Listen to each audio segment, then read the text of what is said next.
Alors, la manifestation la plus relayée sur les réseaux sociaux actuellement et le net en général, c'est les orbes. C'est ces boules lumineuses qui se déplacent autour des gens, qu'ils arrivent parfois à filmer ou à photographier, et qui indiqueraient la présence d'entités d'une autre dimension, probablement des défunts. Autre signe, alors ça qui est assez ancien et connu bien avant l'invention des appareils photo et des caméras, hein, la température des pièces qui baisse quand il y a une présence, les objets qui se déplacent, là c'est plutôt les poltergeists. Alors après on a des théories sur le psychisme de certaines personnes jeunes, enfin qui dégageraient beaucoup d'énergie, enfin bref, ça je vous en ai parlé, mais dans Les fantômes Kezako, je vous laisse aller voir.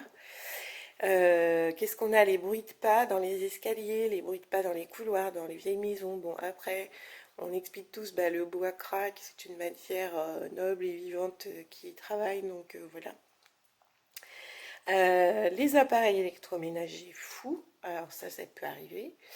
Et moi, dans la catégorie appareil électroménager, ce qui me ferait vraiment le plus peur et qu'on peut voir dans les films d'horreur, c'est si à un moment donné, par exemple, vous écoutez une radio et que, paf, vous avez un message de l'au-delà totalement inattendu. Alors ça, c'est quelque chose qui me ferait beaucoup plus à la limite que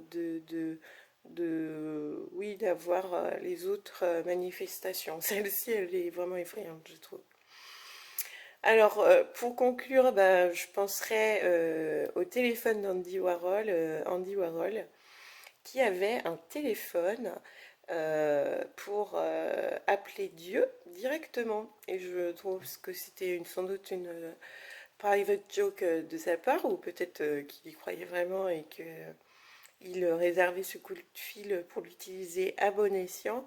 Enfin, en tout cas, voilà, le petit coup de fil de l'au-delà, ça dépend dans quel sens, quoi. Si vous avez compris, dans un sens oui, mais pas dans l'autre, parce que franchement, ça fait vraiment flipper, quoi, cette histoire de gens qui entendent des voix sur des cassettes et tout. Enfin, moi, je pourrais pas.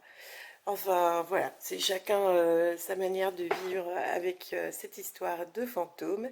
C'était Laurée Dubois pour les Sommes de toutes les peurs. À bientôt!